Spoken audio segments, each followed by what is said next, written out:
بسم اللہ الرحمن الرحیم۔ تمام تعریفیں اس اللہ کے لیے ہیں جس نے بڑے بڑے ظالم اور جابر لوگوں کی گردنیں موت سے مروڑ دیں اور اونچے اونچے تختوں پر اکڑ کر بیٹھنے والے بادشاہوں کی کمریں موت سے توڑیں اور بڑے بڑے خزانوں کے مالکوں کی امیدیں موت سے ختم کر دیں۔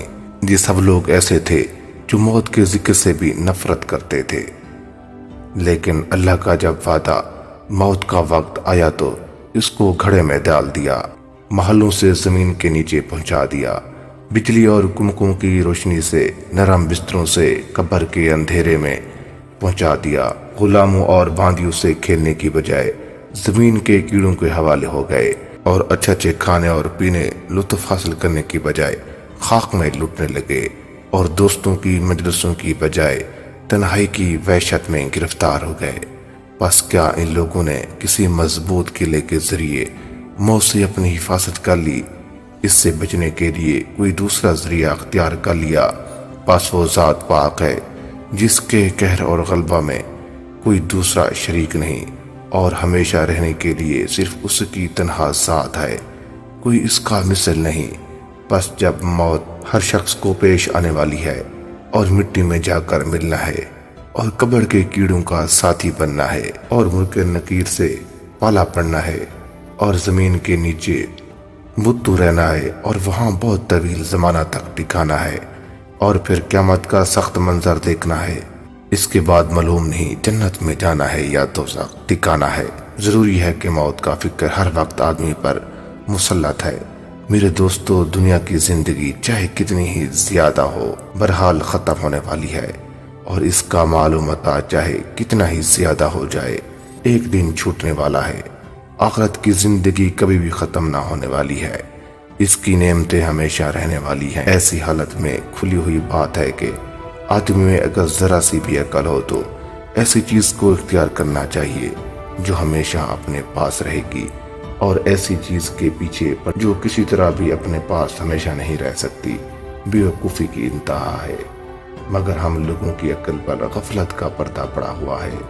اسٹیشن کے ویٹنگ روم زیب و زینت پر دل لگائے بیٹھے ہوئے ہیں، اور قیام صرف اتنا ہے کہ جب ریل گاڑی آ جائے اس پر سوار ہو جانا ہے۔ اتنے ذرا سے وقت میں اگر آدمی اپنے سفر کی تیاری میں مشغول رہے، اپنے سامان سفر کو تیار کر لے، جو چیزیں وطن میں پہنچ کر کام آنے والی ہیں ان کو فراہم کرنے کا تو یقیناً اس کے لیے کارآمد ہے۔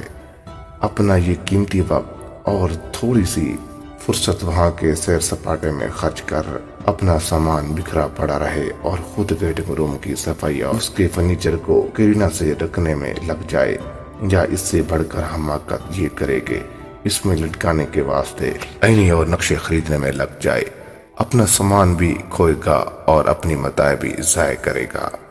اللہ تعالیٰ فرماتا ہے، اے ایمان والو، تم کو تمہارے مال اور تمہاری اولاد اللہ کی یاد سے غافل نہ کر دے، اور جو ایسا کرے گا ایسے ہی لوگ خسارے والے ہیں۔ اور جو کچھ اللہ تعالیٰ نے تم کو دیا ہے اس میں سے اس سے پہلے خرچ کر لو۔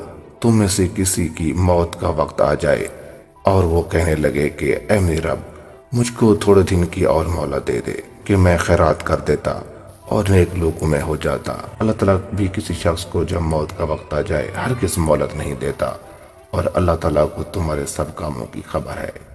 مال و متاع کی مشغول، اہل و عیال کی مشغولی ایسی چیز ہے جو اللہ جل شانہ کے احکامات تعمیل میں کوتاہی کا سبب بنتی ہے۔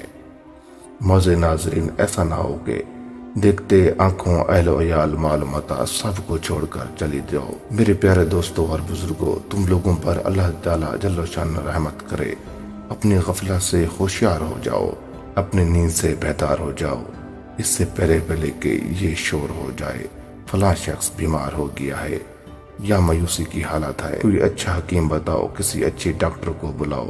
پھر تمہارے لیے حکیم اور ڈاکٹر بار بار بلائے جائیں گے، اور زندگی کی پھر یہ آواز آنے لگے کہ اس نے وصیتیں شروع کر دیں۔ اب تو وہ کسی کو پہچانتا بھی نہیں، لمبے لمبے سانس آنے لگے ہیں، کرہا بھی بڑھ گئی ہے، پلکیں بھی جھپکنے لگی ہیں۔ اس وقت تجھے آخرت کے احوال محسوس ہونے لگیں گے، لیکن زبان تتلا گئی ہوگی، اب کوئی بات کہہ بھی نہیں سکتا۔ سب رشتہ دار کھڑے رو رہے ہیں، کہیں بیٹا سامنے آتا ہے، بیوی سامنے آتی ہے، مگر زبان کچھ نہیں بولتی۔ اتنے میں بدن کے اجزاء سے روح نکلنا شروع ہو جاتی ہے اور آخر وہ تو نکل کر آسمان میں چلی جاتی ہے۔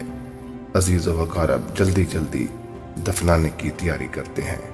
عہد کرنے والے رو دھو کے چپ ہو جاتے ہیں، دشمن خوشیاں مناتے ہیں اور عزیز رشتہ دار مال بانٹنے میں لگ جاتے ہیں اور مرنے والا اپنے اعمال میں پھنس جاتا ہے۔ یہی دنیا کی حقیقت ہے۔